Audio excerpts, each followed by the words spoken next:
Hi all, ഞാൻ Anudeep. C, മനുഷ്യന്മാരായ അബദ്ധം പറ്റും അല്ലേ? പക്ഷേ നമുക്ക് പറ്റുന്ന മിസ്റ്റേക്സ്, അബദ്ധങ്ങൾ റെക്ടിഫൈ ചെയ്തുകൊണ്ട് പരിഹരിച്ചുകൊണ്ട് മുന്നോട്ട് പോകുമ്പോഴാണ് നമുക്ക് അവസാനം വിജയിക്കാൻ സാധിക്കുന്നത്. അതായത് അബദ്ധമേ കാണിക്കാത്ത ആൾക്കാരല്ല വിജയികൾ. അവർക്കും അബദ്ധം പറ്റിയിട്ടുണ്ട്. പക്ഷെ അവരെന്ത് ചെയ്തു? അതിൽ നിന്ന് പാഠം ഉൾക്കൊണ്ടു, റെക്ടിഫൈ ചെയ്തു മുന്നോട്ട് പോയി.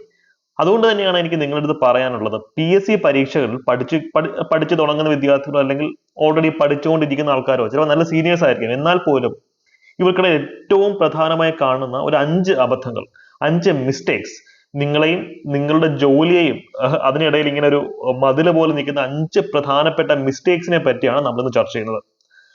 അപ്പോൾ നമുക്ക് തെറ്റ് തിരുത്തുന്നതിന്റെ ഫസ്റ്റ് സ്റ്റെപ്പ് എന്താണെന്ന് വെച്ച് കഴിഞ്ഞാൽ തെറ്റാണെന്നുള്ള കാര്യം അംഗീകരിക്കുക എന്നുള്ളത് തന്നെയാണ്. അപ്പൊ നമുക്ക് തിരുത്താൻ എളുപ്പമാണ്. അതുകൊണ്ട് തന്നെ ഈ ലിസ്റ്റ് ഡൗൺ ചെയ്തിട്ടുള്ള 5 മിസ്റ്റേക്സുകൾ ഏതൊക്കെയാണ് നിങ്ങൾ ചെയ്യുന്നതെന്ന് ഇതിന്റെ അവസാനം കമന്റ് ചെയ്യണം. ഓക്കെ, അപ്പൊ നമുക്ക് നേരെ നമ്മുടെ ടോപ്പിക്കിലേക്ക് പോകാം. ഇന്നത്തെ ഈ ഒരു ക്ലാസ് നോട്ട്സിൽ ഞാൻ ധാരാളം വീഡിയോസിന്റെ ലിങ്ക് ആഡ് ചെയ്തിട്ടുണ്ട്. സോ ഈ PDF ഡൗൺലോഡ് ചെയ്ത് നിങ്ങൾക്ക് ആ ലിങ്ക് ഉപയോഗിച്ച് ഞാൻ ഈ പറഞ്ഞ അഡീഷണൽ വീഡിയോസ് കാണാവുന്നതാണ്. PDF ഞാൻ നമ്മുടെ ടെലിഗ്രാം ചാനലിൽ അപ്ലോഡ് ചെയ്തേക്കാം കേട്ടോ.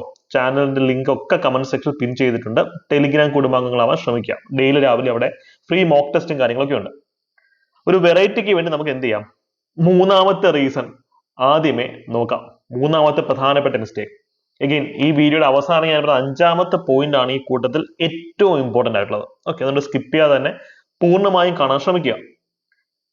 വിദ്യാർത്ഥികൾ അല്ലെങ്കിൽ PSC അല്ലെങ്കിൽ UPSC പഠിക്കുന്ന ഉദ്യോഗാർത്ഥികളാണെങ്കിലും അവർ പ്രധാനമായിട്ടും ചെയ്യുന്ന ഒരു കുറ്റം അല്ലെങ്കിൽ തെറ്റ് എന്നൊക്കെ വേണമെങ്കിൽ പറയാം, സോഷ്യൽ മീഡിയ മിസ്യൂസ് ചെയ്യുന്നതാണ് അല്ലെങ്കിൽ ഓവർ യൂസ് ചെയ്യുന്നതാണ്.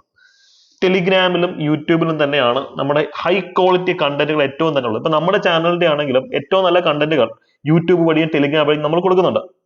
സ്വാഭാവികമായിട്ടും വിദ്യാർത്ഥികൾ എന്ത് ചെയ്യും? ഈ മേഖലകൾ ഉപയോഗിച്ച് പഠിക്കാൻ തുടങ്ങും. പക്ഷെ ഇതേ യൂട്യൂബിലും ടെലിഗ്രാമിലും തന്നെയാണ് ഏറ്റവും അധികം നമ്മളെ എന്താ പറയുക ഡിസ്ട്രാക്ട് ചെയ്യുന്ന കണ്ടന്റുകൾ വരുന്നത് അല്ലെ? ഈ പറയുന്ന പോലെ സിനിമകൾ ഡൗൺലോഡ് ചെയ്യാം, അല്ലെങ്കിൽ ഷോർട്ട് സ്റ്റോറീസ് കാണാം. ഏറ്റവും പ്രശ്നം ഈ ഷോർട്സ് വീഡിയോസ് ആണ്. നമ്മളിങ്ങനെ സ്ക്രോൾ ചെയ്തിരിക്കും. ഡൂംസ് ഡേ സ്ക്രോളിംഗ് എന്നാണ് പറയുന്നത് അല്ലെ? തീരാത്ത സ്ക്രോളിംഗ്. ഇതൊക്കെ നമുക്ക് ബ്രെയിൻ റോട്ടിന് വരെ കാരണമാകും. ഇത് വളരെ സീരിയസ് ആണ്. ഇത് എന്തുകൊണ്ടാണ് പലരും അഡ്രസ് ചെയ്യുന്നത് എനിക്ക് അറിയത്തില്ല.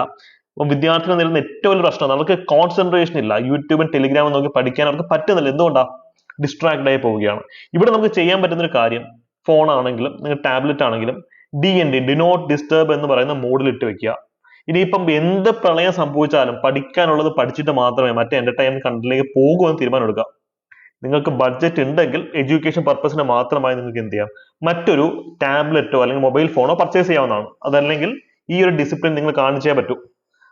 ഇത് വളരെ ബ്രില്യൻ്റ് ആയിട്ട് പഠിക്കുന്ന പല വിദ്യാർത്ഥികളുടെ പെർഫോമൻസ് ഇപ്പം കുറഞ്ഞു. അപ്പൊ അവരോട് കോൺടാക്ട് ചെയ്യുമ്പോഴാണ് ഈ ഒരു ഇഷ്യൂ നമുക്ക് കൂടുതൽ മനസ്സിലാക്കാൻ സാധിച്ചത്. അതുകൊണ്ട് തന്നെ സോഷ്യൽ മീഡിയ മിസ്യൂസ് ചെയ്യാതിരിക്കുക. എന്റർടൈൻമെന്റ് ഒരു സൈഡിൽ കൂടെ പൊക്കോട്ടെ, പക്ഷെ അതിന്റെ കൂടെ എന്ത് ചെയ്യണം? കോൺസെൻട്രേറ്റ് ചെയ്ത് ഏകാഗ്രതയോട് കൂടി കണ്ടന്റ് പഠിക്കാൻ പറ്റണം. പിന്നീട് രണ്ടാമത്തെ അല്ലെങ്കിൽ ഒന്നാമത്തെ ഏറ്റവും പ്രധാനപ്പെട്ട, മൂന്നാമത്തെ ആണല്ലോ നേരത്തെ ഡിസ്കസ് ചെയ്തത്. ഒന്നാമത്തെ പ്രധാനപ്പെട്ട ഒരു അബദ്ധം എന്ന് വെച്ച് കഴിഞ്ഞാല് ഇപ്പൊ ഇത് വളരെയധികം മാറി വരുന്നുണ്ട് അല്ലെ? ഇപ്പോഴും കുറെ ആൾക്കാർ പഴയ PSC പാറ്റേണിലാണ് പഠിക്കുന്നത്. ഈ തത്തമ്മയെ പൂച്ച പൂച്ച എന്ന് പറയുന്ന പോലെ ഫാക്റ്റുകൾ കാണാതെ പഠിച്ച് PSC പരീക്ഷകൾ എഴുതിയിരുന്ന ഒരു കാലഘട്ടം കഴിഞ്ഞു. ഇനി നമുക്ക് വേണ്ടത് ഒരു അനലറ്റിക്കൽ അപ്രോച്ച് ആണ്. വിശകലനാത്മകമായി പഠിക്കണം. അതാണ് എളുപ്പം.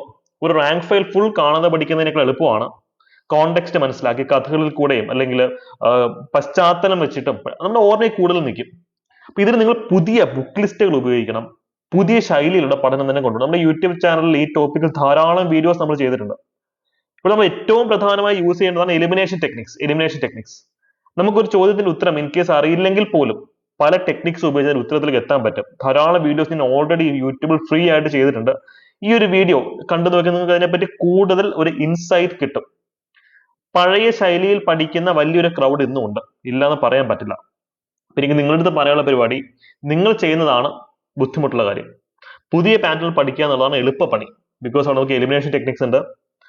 കാണാതെ പഠിക്കേണ്ടുന്ന ആവശ്യകത കുറവാണ്. കാണാതെ പഠിക്കണം, വേണ്ട നല്ല പറഞ്ഞാൽ പഴയ പോലെ കാണാതെ പഠിക്കേണ്ട കാര്യം. നമുക്ക് കോണ്ടെക്സ്റ്റ് അറിഞ്ഞിരിക്കണം, അനാലിസിസ് വേണം.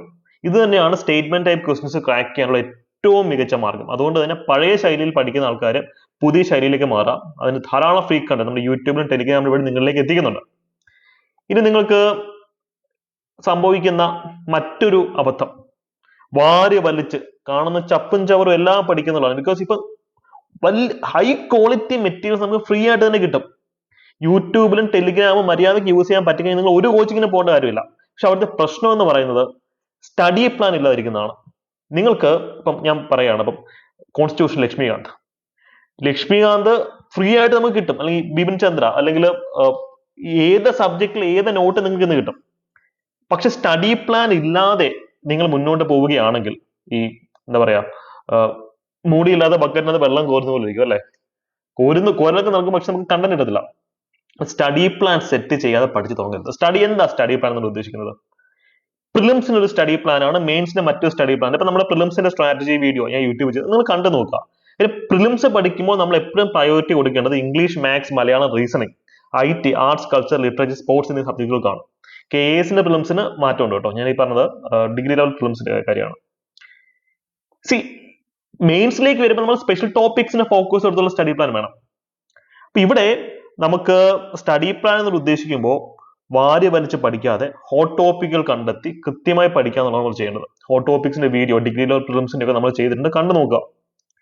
കൃത്യമായ സ്റ്റഡി പ്ലാൻ സെറ്റ് ചെയ്യാതെ നിങ്ങൾ മുന്നോട്ട് പോകരുത്. നമ്മൾ യാത്ര തുടങ്ങുമ്പോൾ നമ്മൾ പോകുന്ന റൂട്ട് അവസാനം വരെ അറിയത്തില്ലെങ്കിൽ കുറച്ചെങ്കിലും നമ്മൾ പോകുന്ന ഒരു അടുത്ത 2-3 ദിവസത്തേക്കെങ്കിലും സ്റ്റഡി പ്ലാൻ നമ്മുടെ കയ്യിൽ കാണണം. ദിവസം ടാർഗറ്റ് വെക്കണം. നമ്മൾ ഇത്ര മണിക്കൂർ പഠിച്ചിരിക്കും, ഇത്ര മണിക്കൂർ പഠിക്കണം എന്ന് ടാർഗറ്റ് വെച്ച് തന്നെ മുന്നോട്ട് പോവുക.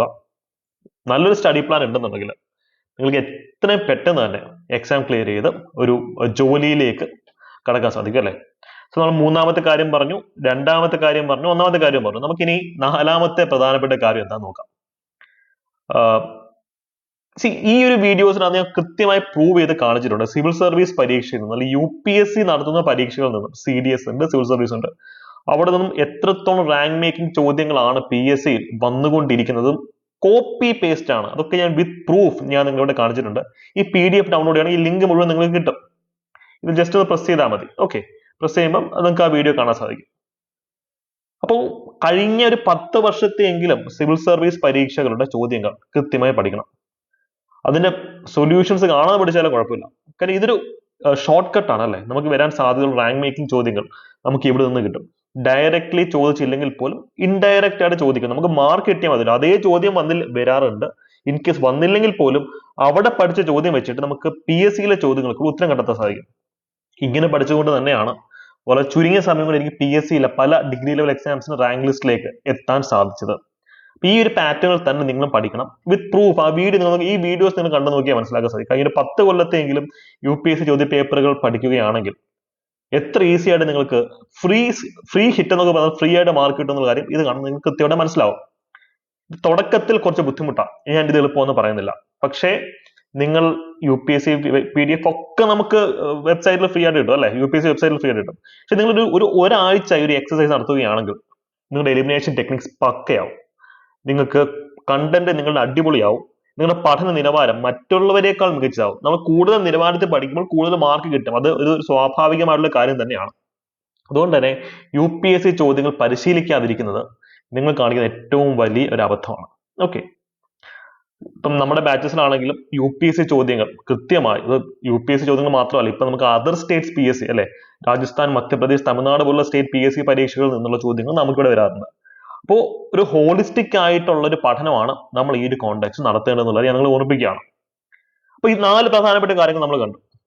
ഇനി അവസാനത്തെ അല്ലെങ്കിൽ 5ാമത്തെ കാര്യം എന്ന് പറയുന്നത് അതാണ് ഒരു ആഗോള പ്രതിഭാസം, അല്ലെങ്കിൽ ആഗോള താപനം എന്നൊക്കെ പറയുന്നത് എല്ലാവരും നേരിടുന്ന ഒരു പ്രശ്നം വെച്ചിട്ട് അത് തന്നെയാണ് സ്ട്രെസ് മാനേജ്മെന്റ്. നിങ്ങൾ എത്ര പഠിച്ചുകൊണ്ട് പോയിട്ട് ഒരു കാര്യമില്ല. നിങ്ങളുടെ ടെൻഷൻ മാനേജ് ചെയ്യാൻ പറ്റിയില്ലെങ്കിൽ ഒരു കാര്യമില്ല. ബിക്കോസ് നിങ്ങൾ എക്സാം എഴുതുന്ന 1.25 മണിക്കൂർ അല്ലെങ്കിൽ 1.5 മണിക്കൂർ സമയമാണ് നിങ്ങളുടെ ജീവിതം നിശ്ചയിക്കുന്നത്.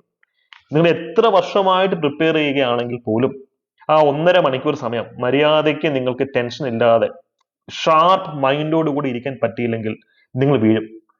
നിങ്ങൾ വാഴുന്നതും നിങ്ങൾ വീഴുന്നതും ആ ദിവസമാണ്. അത് നിങ്ങളെ മനസ്സിലിരിക്കണം. ഇതൊരു സുപ്രഭാതത്തിൽ നമുക്ക് നമ്മുടെ സ്ട്രെസ് മാനേജ് ചെയ്യാൻ ഒക്കത്തില്ല. തുടക്കം മുതലേ നിങ്ങൾ എന്ത് ചെയ്യണം? മെഡിറ്റേഷൻ പ്രാക്ടീസ് ചെയ്യണം, ബ്രീത്തിങ് എക്സസൈസുകൾ പ്രാക്ടീസ് ചെയ്യണം. ഇതിന്റെയും ധാരാളം ഇന്റൻസീവ് വർക്ക്ഷോപ്പുകൾ നമ്മുടെ ചാനലിൽ തന്നെ ഞാൻ കൊടുത്തിട്ടുണ്ട്, കണ്ടു നോക്കാം. പ്രോപ്പർ ഇത് നമ്മുടെ മെന്റൽ ഹെൽത്ത് ആണ് നമ്മുടെ ഏറ്റവും വലിയ അസറ്റ്. ഞാൻ പല മിടുക്കരായ വിദ്യാർത്ഥികളും അല്ലെങ്കിൽ മിടുക്കികളായ വിദ്യാർത്ഥികളും എക്സാമിന്റെ സമയത്ത് ടെൻഷൻ കൂടി അവർക്ക് അറിയാവുന്നത് കൊണ്ടുപോയി തെറ്റിച്ച റാങ്ക് ലിസ്റ്റിൽ കയറാൻ പറ്റാതെ പോയിട്ട് ഇതേ ആൾക്കാർ തന്നെ പിന്നെ കൃത്യമായിട്ടുള്ള സ്ട്രെസ് മാനേജ്മെന്റ് നടത്തി ടോപ്പ് 10-ലും ടോപ്പ് 20-ലും റാങ്ക് ലിസ്റ്റിൽ വന്നിട്ടുള്ള ചരിത്രമുണ്ട്. സോ ഇതൊക്കെ മനുഷ്യന്മാർക്ക് ചെയ്യാൻ പറ്റുന്ന കാര്യം തന്നെയാണ്. ആങ്സൈറ്റി, സ്ട്രെസ് ഇത് മാനേജ് ചെയ്ത് കഴിഞ്ഞാൽ ടൈം നമുക്ക് കൃത്യമായിട്ട് 1.25 മണിക്കൂർ 1.5 മണിക്കൂർ തന്നെ പരീക്ഷ എഴുതി കഴിയാൻ പറ്റും. നമുക്ക് നല്ല ഷാർപ്പായിട്ട് ചിന്തിക്കാൻ സാധിക്കും. ടെൻഷൻ കൂടുമ്പോഴാണ് നമ്മുടെ ചിന്താശേഷി കുറയുന്നത്. നിങ്ങൾ മനസ്സിലാവും. അപ്പൊ നമ്മളൊരു സേഫ് സോണിലേക്ക് മാറുകയാണ്. ടെൻഷൻ കൂടുമ്പോൾ നമ്മുടെ തലച്ചോറ് ഷട്ട് ഡൗൺ ചെയ്യും.